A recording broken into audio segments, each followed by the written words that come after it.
IoT and security, which of course is something that is relevant to all of us. Let's see who's going to be joining us right now for our panel.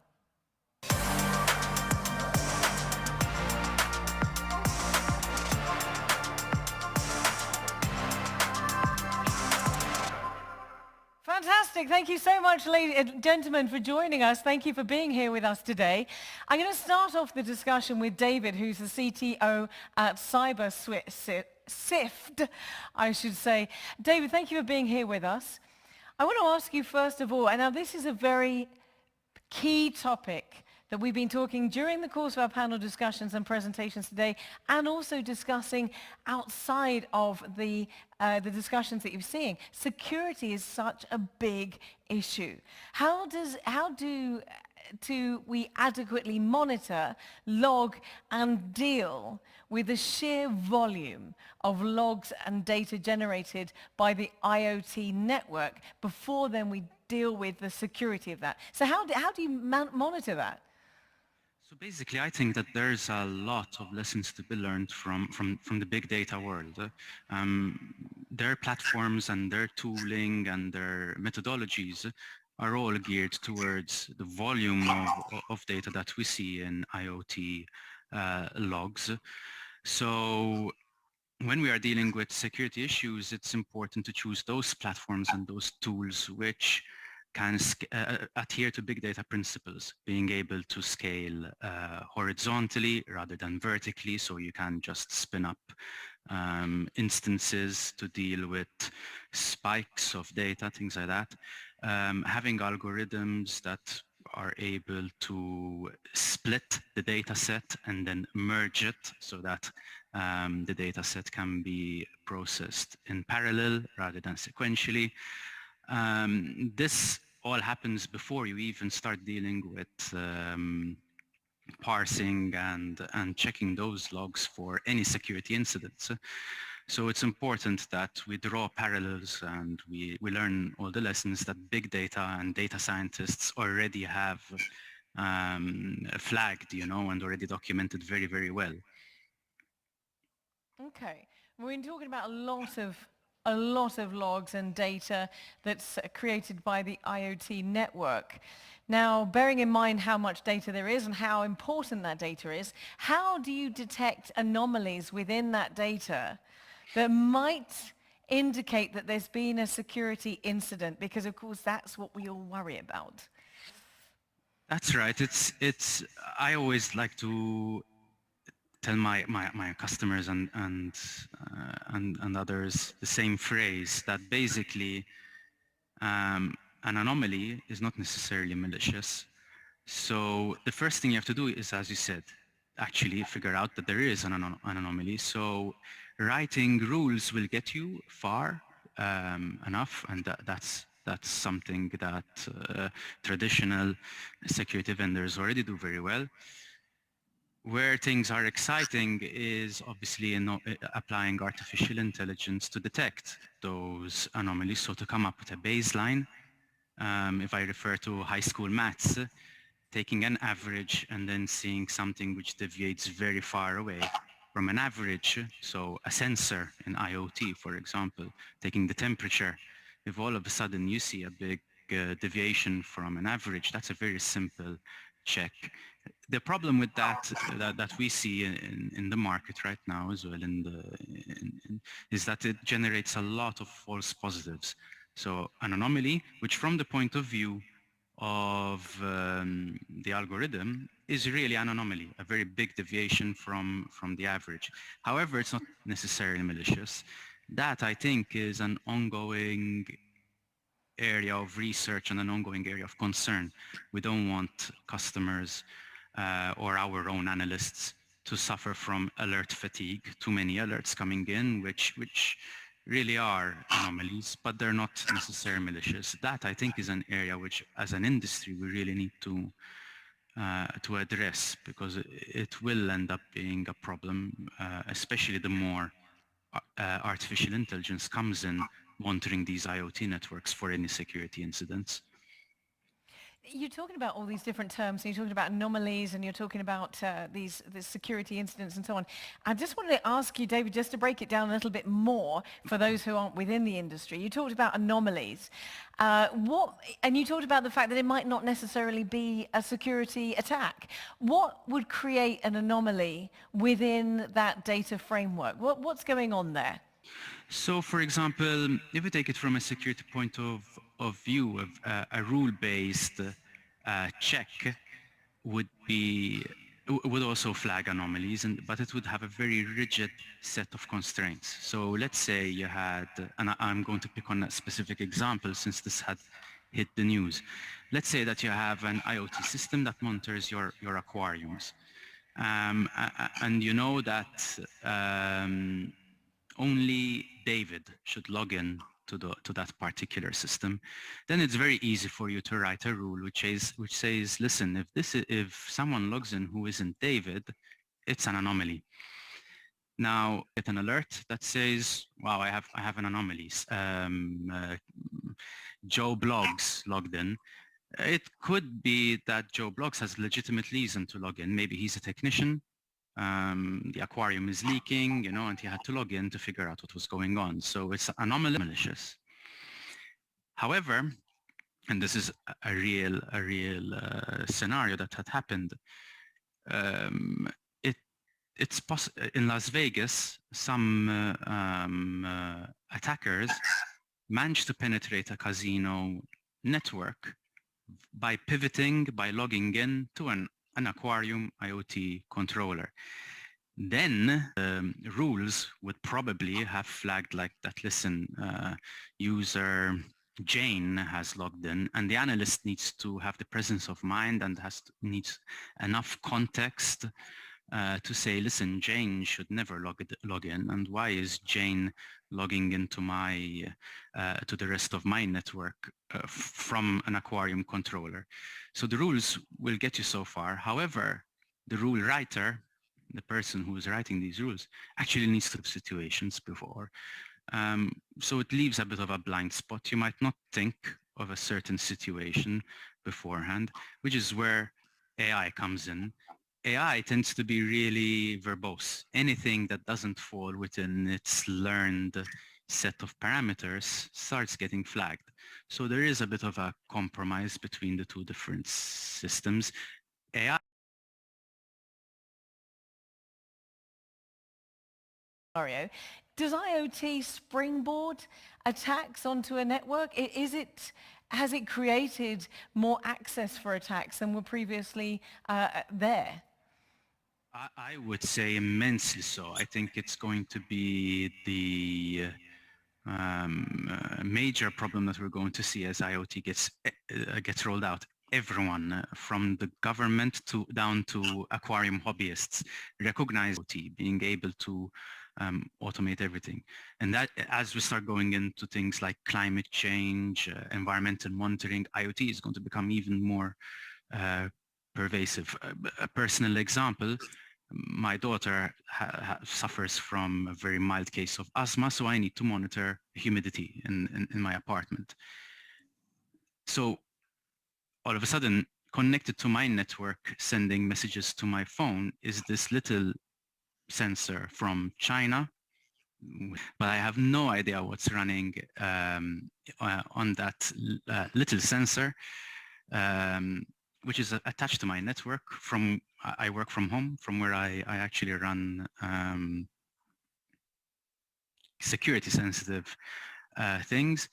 So my attack surface has increased by that tiny little much. We exacerbate the problem by when there are problems identified with a specific firmware or a specific operating system that these IoT devices run. It's very, very difficult to patch them because either you don't have access to them or they are just not patched by the vendor themselves. They're old, or they don't have the necessary underlying hardware to keep up with the more modern firmware that gets released. So you, apart from the traditional defenses of segregating your network and this and that, Now I have to pay attention to, again, these kind of scenarios where your attack surface increased or is going to increase, and not by one or two machines, as we're saying, sensors which are easy to deploy across an entire city or in a small household. So this is going to be, I think, obviously with it, opportunities, right? David, I hope your daughter stays well, and I hope she has a good summer. You mentioned there this tiny little device that you have to monitor the humidity and so on. And of course, we're putting IoT devices into our homes all the time. Now, you've just said a word there that I'm not familiar with, patching. And so I'd like you just to take a moment to explain patching, and also then to go on and fill me in on patching and querying the state of IoT devices, but at a large scale, because if we all have these tiny devices, ultimately, that's a large amount of data through IoT. So again, it's important with IoT to focus on the scale of the problem, because a lot of security admins, especially in Malta, fair enough, because we tend to have small to medium businesses. We're not talking about 20 devices. We're talking about 200, 200,000, 2 million devices. So keep that in mind for the rest of this patching discussion. So whenever a vulnerability is found in an IoT device, in any device, even on your PC, is the famous Windows updates. You're about to head off home for the weekend.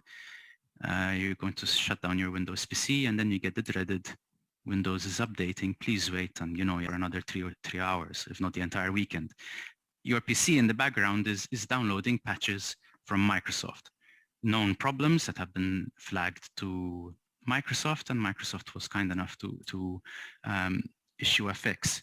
So your PC recognizes that there is missing code in its operating system, so it downloads these patches, then restarts your PC so that your code is up to date, and that vulnerability that was found is no longer a threat. So that's on one PC now, and to be fair, Microsoft have this down to a T. They have a rather robust updating mechanism. But any IoT vendor needs to replicate the same on their network of IoT devices, which are barely powered by Windows, actually probably not powered by Windows, probably powered by Linux, and they have their own custom software running on these IoT devices. So the challenge then really becomes, some researcher or some attacker found a vulnerability in your device, and you need to figure out how you're going to roll these patches out across 2 million devices. First of all, issues like who has been patched, who hasn't been patched, who is vulnerable, who isn't vulnerable, who can access the internet, or do I need to go with a USB stick out into the middle of nowhere to patch an actual device? Do I even need to do that? So how do you, the name of the game for security vendors within the IoT space also becomes asset management. I know there are a couple of other panelists who focus in this space. How do you query your infrastructure to figure out which devices need to be patched, just so that you keep your attack surface or manage also medical parameter. That we are speaking about sensor, or we can speak about the radiography systems, MacTV device such this.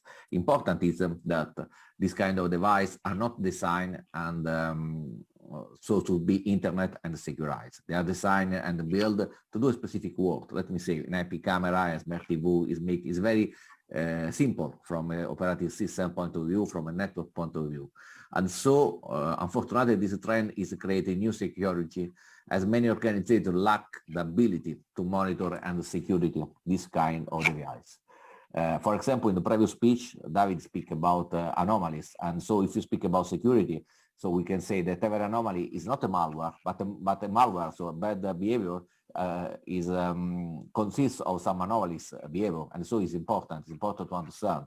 So for me, what is mandatory to understand that the baseline of each device is important to create a sort of profiling of this kind of device, because IoT is expanding the attack surface in a very huge, in a very dramatically way. And so, because of course we expanded the type of device that we need to monitoring and the need to securize. And on the field, if you speak from a realistic point of view, the realistic, the traditional IT and security and networking tool that we have on file, that we have as our arms to fight, are not built to monitor IT protocol, to understand IoT behavior. And so as a consequence, we have a limited visibility of what is happens. So our goal, of course, as solution, as company, is to create a convergence between IT security and the new challenge to manage this unpatched, this unmanaged device. Okay, and how, breaking down those details, obviously, you obviously just highlighted the fact that security for IoT devices is so important right now. Breaking down, you just mentioned that that's your priority, to make sure that you do look out for these unmanaged and patched and unsecured systems. Explain that just to me in a little bit more detail. Is there something going on right now that means that IoT security, device security, is more relevant now than ever before? Yeah, so I think that what is our approach to manage this kind of device? What is our approach? So first of all, when we speak about security, I think that we can share, and it's important that we. So let me say that we have to consider that security is a continuous and dynamic path that involves process, organization, person, skill, and of course also technology, because the technology is our instruments, our tool to make some operation. And so as every challenger, because we are in a challenger, we have let me say, we have a problem, we have a problem that we have to manage. The first step is understand the environment. So this is to understand what we are speaking about. So what is our background? And so we need to have a complete network and security visibility is our first step. It means that we need a unified and a multidimensional view of every asset, because now in our networks, in real life, you have your IT device, your laptop, server, PC, stuff like this, but you have IoT device, you have a cloud device, and stuff like this. So it's the overall goal, the overall way for us to achieve this is to provide a complete unified asset visibility and risk management. So independence, regardless of what kind of device we are speaking. As I said before, the convergence between IT, ET, IoT, and OT security and medical device. And so we want to understand what is on file, how we can associate risk and enable, and in some case, lock down, so block some particular device. And the way to do this, the only way to do this, because we have to consider the environment, the infrastructure that we have, is using an agentless and completely passive solution, and we have to monitor it real time and continuous our infrastructure without make any kind of disruption for our infrastructure. So think to any kind of device, you cannot install it on a smart TV, on a sensor, on a, I don't know, aquarium temperature sensor, stuff like this, any kind of agent, because you cannot think that you can manage this. Is something that is absolutely impossible. And so the idea is to be the less intrusive possible, so no scan, no probing, but understand the connection and the information through your infrastructure. What happens is the way, and so we can understand the environment, we can understand the vulnerability, we can understand the network traffic, we can use the cloud, we can use the artificial intelligence to have a sort of a map of what is the expected behavior, and we can understand if there is some anomaly and try to reach if this anomaly is something that is, let me say, normal, or this is like a malware. Michel, thank you so much for breaking that down. Now, cameras in different type of formats, as you discussed, by logs, by video streaming, by audio streaming, by even just classical files, which may come from, particularly working devices in the field, are going to the data center. So as my colleagues already mentioned, definitely data security, it should be from the moment of collection. It's an important factor of all this streaming. What Dell is usually considering from the infrastructure point of view, we see three pillars. One is the edge devices, and of course we talk about technologies which are, for example, Dell gateways that we see in Dell portfolio in order to combine multiple type of sources, multiple type of protocols, and to stream this different type of data to the data centers, and where we probably run some real-time analytics or near real-time analytics processes over multiple type of protocols. In the same time, it's also the cloud that it was mentioned, and it's one actually of the destination of some particular application which are running in the cloud, or maybe for example, for the archiving purposes, for long-term retention. So all these three stages are today actually covered, and it's reflected in the Dell portfolio.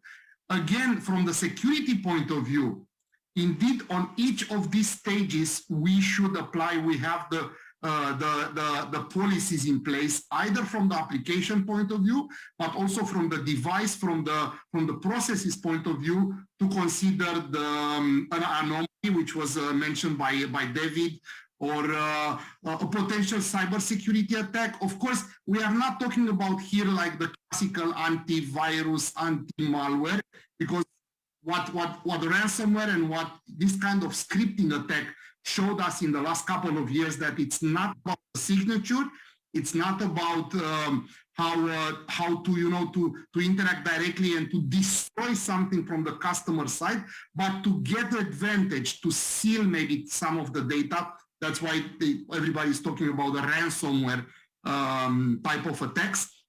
So this is where we apply particular intelligence at the data layer. Of course, we expect working with the customer to have a cyber security policies in place, of course, probably using antiviruses as well, but firewall, intrusion prevention, intrusion detection policies.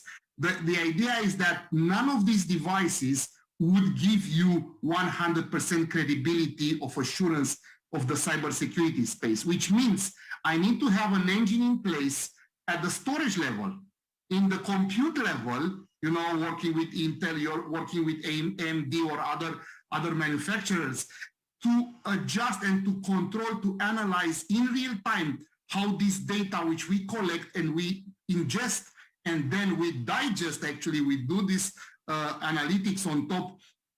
This is not part, there is no script inside which may affect my processes or may, seal some of the data which I cannot be trustful anymore on.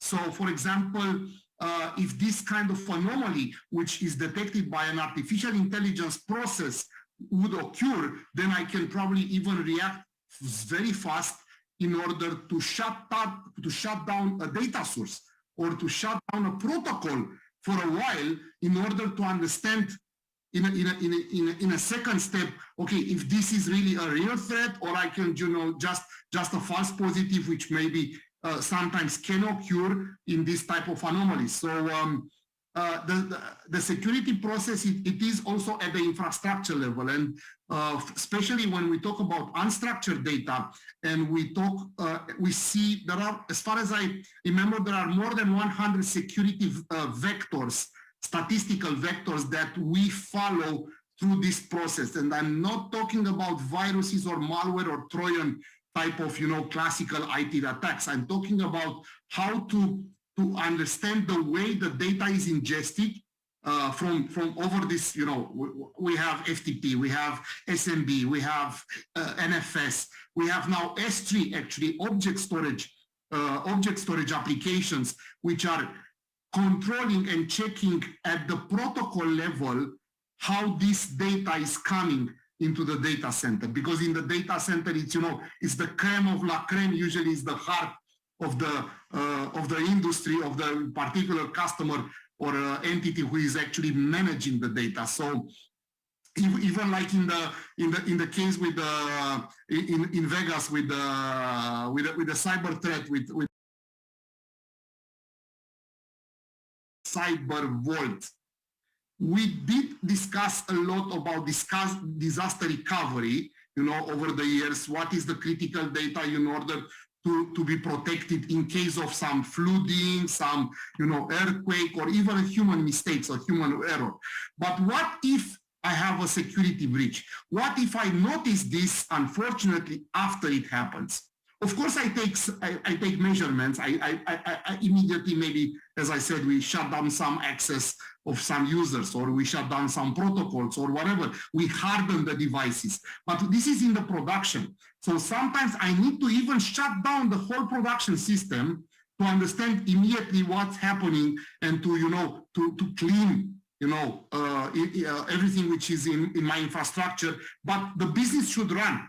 So this is the concept of the air gap, or the Cyber Vault, when I take the top data, the most critical data, most critical application, and I protect it in a vault.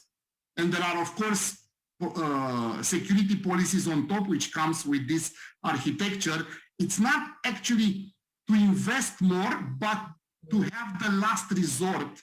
In case of 99.9999, it's still not 100%, but I have the most critical data secure, so I can probably even sleep well at home. In case, if all my securities policy may collapse, and unfortunately we've seen in the market that this may happen. We've seen in the energy sector, we see in the entertainment sector, we see in probably, I mean, I recall there was a saying, I think, it's not a question of if, it's just a question of when, right? It may happen. So then I can be really protected in order, when I have a full architecture at scale in place based on security policies, and potentially maybe considering this Cyber Vault for the IoT really critical data, which should drive my business processes until I solve my potential issues in the production environment. So indeed, it looks like a complicated architecture, and Dell, it's a strong player. We actually also work with our partners as well, because, for example, Dell is not really doing maybe some in the application level. That's why we work in video surveillance, in data analytics, in artificial intelligence space. I just mentioned the partnership, of course, with NVIDIA here. We do have champions and artificial intelligence champions programs for our partners in order to help them to develop. Bogdan, I'm going to pause you just for a moment, because you've given us an extremely comprehensive answer to that question. And I know that we've got Keith with us from Cybergate, and he's only going to be with us for a few minutes. So I will be coming back to you, Bogdan, because you've been talking about the security of the data system and the data center. And we've also been giving our poor friends over at the LA casino a bit of a bash this afternoon. But again, it's a brilliant example of when that security, when that information is gleaned and how it is gleaned, and then that information at the data center and how that is obviously needs to stay safe as well. But I want to talk to Keith, because I know, Keith, thank you for being with us. I know you can't stay with us for very long. But I want to ask a question that sort of brings it a bit more personal to maybe a consumer.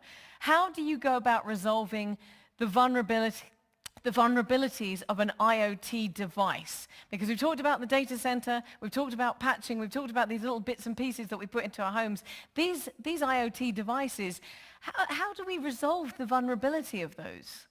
So there is the underlying issue. There's an overlying issue and an underlying one. The underlying one is the fact that the IoT industry has exploded so fast that manufacturers are losing out on the design, on the security layer design of their devices. So I'm not talking about industry styles. So there are colleagues here today with me who have industry level IoT. Those will have security layers factored in, and the price will obviously be commensurate to that. With normal devices, and we're talking billions, so we're over 2022, we're over 20 billion devices out there, and this is set to continue growing.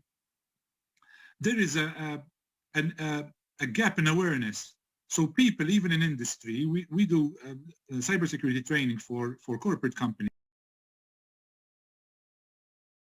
They can find out that there are default passwords for certain devices. So they might not know it and they're using it at home or at the office, but the hackers know where to look for these devices and how to hack them. These people are professionals at doing just that. So the irony is that we bring IoT, which is fantastic, by the way, fantastic. We vouch for this industry and the growth in it. But unfortunately, this brings with it a dangerous approach. I'm talking now to the corporate companies. There is a gap in awareness that people assume that these IoT devices are secure. Again, let us create a difference between the generic IoT devices, which we all live with, we have at home and even at the office, and an industry grade. Those are a different level. Those have to have a security layer embedded within them. But as just one of my colleagues mentioned now, the firmware is not always possible to be accessed. So how do you go about securing your IoT devices and network if you cannot access it? The other side of the coin is that you can easily access it. It depends on what type of device you are using for the industry. So today it's good that there are colleagues on this panel which have taken to address that problem and make sure that people who are now growing their industry into the IoT arena are also covered. It's fantastic. It's like getting all of a sudden having a plane instead of a car. Don't know who can control the plane. So it's amazing that we can have access to these devices. Manufacturing, the health industry use a lot of IoT devices. Can you imagine if those can be breached? It's very scary. The manufacturing industry, agricultural. So people, there are two levels. One, make sure that you are exposed to training and you get an increased element of awareness instead of a false sense of security just because you think someone else is taking care of it. You will find out, unfortunately, that someone else might not be taking care of it. On the other hand, those who are taking IoT up for industry, manufacturing, health, then they need to make sure with the service provider that these devices have security levels on top, that their IT, so the IT teams employed by industry, aeronautics, manufacturing, have access to possibly increase the security levels of the devices they have now onboarded. And it's not something automatic. They need to start asking questions. Okay, Mr. IoT provider, what is the security posture of the IoT devices you are providing us? Who is taking care of the patching? Who is responsible for the patching? Are you responsible to highlight that there's a patching which needs to be done and we need to do it? Will you be doing it yourself as a service provider?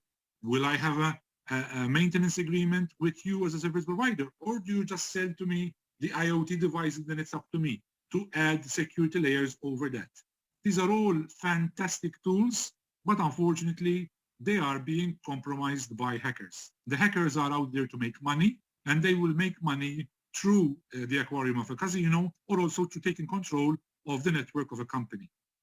And one of my colleagues rightly so mentioned the ransomware, which is rampant. So yes, IoT, fantastic, amazing growth in that industry, even from the designers, even from the people who are even on this panel creating security levels on that, but there needs to be awareness and not just assume that it's okay, that this IoT, which I took on now for my network, agriculture, the cows, this is how they're monitored. Just give you, because they have the device attached to their ear. Devices in the health sector. Again, we cannot do without them today, because otherwise you'd need someone to go and check 1,000 devices to upgrade data, which was mentioned also today, and then give feedback. So we cannot anymore do without IoT. But with IoT, we must add always a security using their home device. They weren't prepared for this. And obviously, this gave access to hackers to access to many companies. So many companies have had to pay millions in ransom, unfortunately. Question, why? Yes, because even today, as you might know, there's growth, migration towards the cloud. You'd be surprised how many people think they're migrating their stuff. An important company, which has been around for 20 years, migrating to the cloud, and they think, okay, now it's Azure's responsibility. It's AWS's responsibility, which is absolutely not. There's a shared responsibility model. I invite all the followers to go and check this. And this is a clear disclaimer where the cloud provider is responsible and where you as operator and data owner are responsible. So yes, ask who's responsible for the protection of my data. Who is responsible now that I am a manufacturing company? I have a farm, I'm a hospital, I'm a private clinic. I took on IoT devices. Who is responsible for the security posture of my company now that I have this foreign guest, this intruder, which I have welcomed to help me grow my business? Because this is fantastic, I tell you again. The IoT is taking companies, it's accelerating their growth exponentially. Because where before there was to be limited resources to create this data and take and create logs and monitor progress and then revise the software applications to always improve the methodology and the modus operandi of the companies. Now there is IoT, data collection, data processing, data reporting, which comes back to management, and then okay, let's do this better by changing that. We'll change X, we'll change Y, and this is happening thanks to all these processes. But I invite all those present, do training of your staff. Okay, we shock people during our corporate training, from the garage personnel all the way up to CEO. We bring them all in a room and they all have to be trained on the same level. Why? Because there are gaps. It has grown so fast that people continue doing their business as they were doing it 3-4 years ago.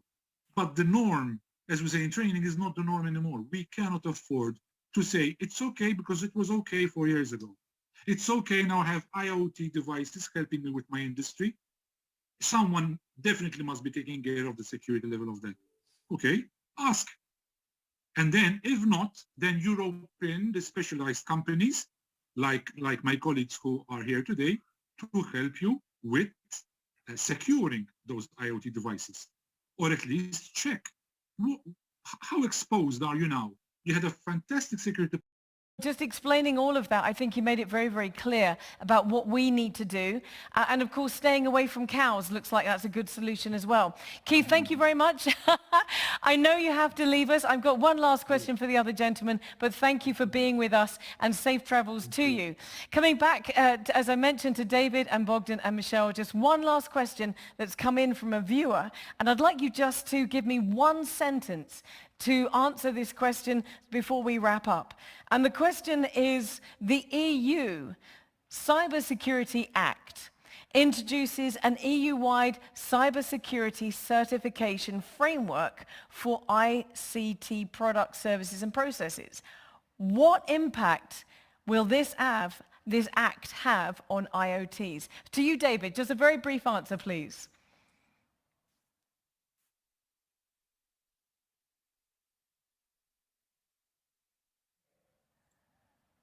David, can you hear us? Can we have the sound? I'm sorry, that was my fault. I said, no, thank you.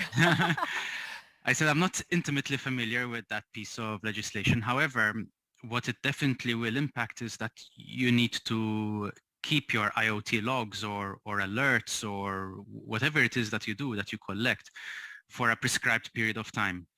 This already has hit us with the EU GDPR, for example, that you need to keep, or PCI legislation. There's a whole host of others internationally that you need to keep data for X months or even years. So that's going to impact you in being able to actually keep that data, apart from your alerting, your asset registry, etc. You need to keep it for a long period of, possibly a long period of time. So your cost budgeting, your technical solutions and your procedures all need to address the length of time that you are going to, that you have to store data for. I'm going to ask Bogdan, do you have anything to add to that? Just a brief answer. Do you have anything to add to that, that comment that David said? Just to add, actually, try to be one sentence. Please consider the importance of the security at the infrastructure level. So when you keep your data, you should keep it in a compliance mode. It means you have this regulation and other regulation in order to secure, to warm is write once, read many, right? In the compliance mode. So actually the data should be in a immutability stage. And thank you, Bogdan. That was very concise and beautifully put, and really good advice for everybody that's watching this. Now to you, Michel, do you have anything brief to add to that? Is there anything that's been missed? No, very quickly, as says David and Bogdan before. So I think that we have some regulation, and you need to manage this kind of regulation on top of your alert, your logs, and your activity. So it's something that you have to manage too, and that is something that you have to address. Gentlemen, you have been amazing. Thank you so much for joining us on such an important topic. Thank you very much indeed. Thank you for making it very, very clear for us. And of course, I'm sure there's more information that you can find about that on the website. In the meantime, ladies and gentlemen, we're going to take a very, very short pause. We're going to be back right in a moment talking about research and development within IoT. Don't go anywhere. We'll be back in 5.